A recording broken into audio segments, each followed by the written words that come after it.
Halo semuanya, perkenalkan kami dari Politeknik Negeri Batam. Aku Evinda Fazira dan dua temanku. Aku Dina Wilianti.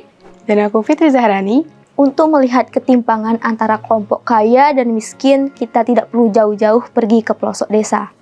Di ibu kota yang dipenuhi gedung-gedung megah bertingkat, kita banyak jumpai orang-orang miskin yang tinggal di bangunan tidak terawat dan kumuh. Pembangunan ekonomi yang tinggi cenderung adanya ketimpangan sosial.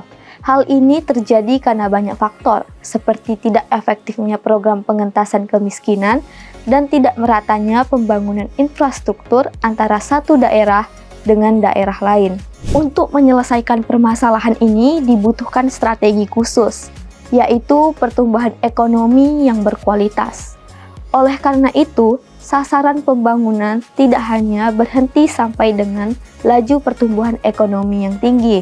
Sasaran pembangunan harus membidik pertumbuhan ekonomi yang berkualitas dengan memperhitungkan pemerataan pendapatan serta pengentasan kemiskinan dan pengangguran.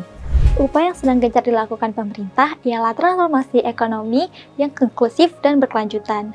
World Economic Forum atau WEF sendiri mendefinisikan ekonomi inklusif merupakan suatu strategi untuk meningkatkan kinerja perekonomian dengan memperluas kesempatan dan kemakmuran ekonomi serta memberikan akses yang luas pada seluruh lapisan masyarakat.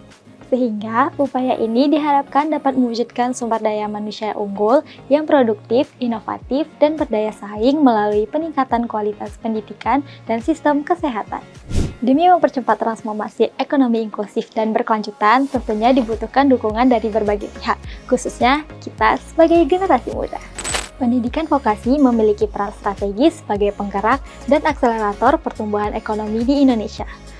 Pendidikan vokasi berfokus pada keahlian terapan dan mengutamakan praktik diyakini bisa menjadi salah satu penggerak ekonomi pada masyarakat. Riset-riset terapan yang dihadirkan dari satuan-satuan pendidikan vokasi tidak hanya untuk memenuhi rasa keingintahuan peneliti semata, tetapi diarahkan untuk menjawab persoalan-persoalan yang dihadapi oleh industri dan juga masyarakat, termasuk usaha mikro kecil dan menengah atau UMKM yang ada di sekitaran mereka. Sebagai mahasiswa jurusan akuntansi, tentunya sudah paham bahwa kami memiliki peran dalam mempercepat transformasi ekonomi, terutama bagi pelaku UMKM, usaha mikro, kecil, dan menengah. Tetapi masih banyak tantangan yang harus dihadapi, seperti keterbatasan sumber daya dan kurangnya pengetahuan akuntansi. Sehingga aksi nyata yang bisa dilakukan mahasiswa akuntansi adalah memberikan edukasi, pelatihan, dan pengembangan literasi mengenai keuangan kepada para pelaku UMKM.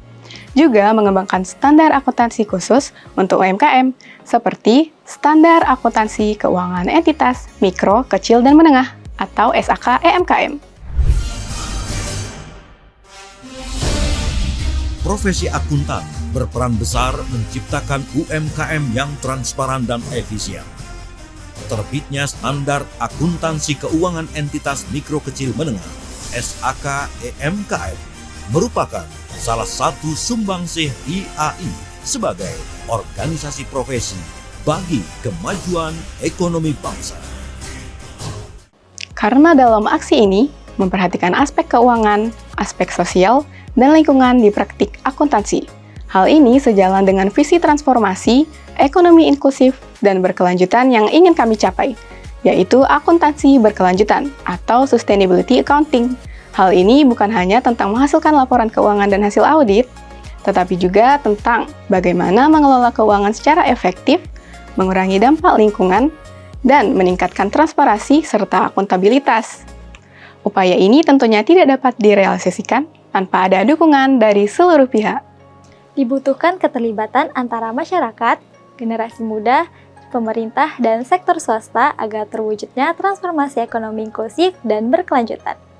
Ayo bersama-sama mewujudkan Indonesia yang lebih baik.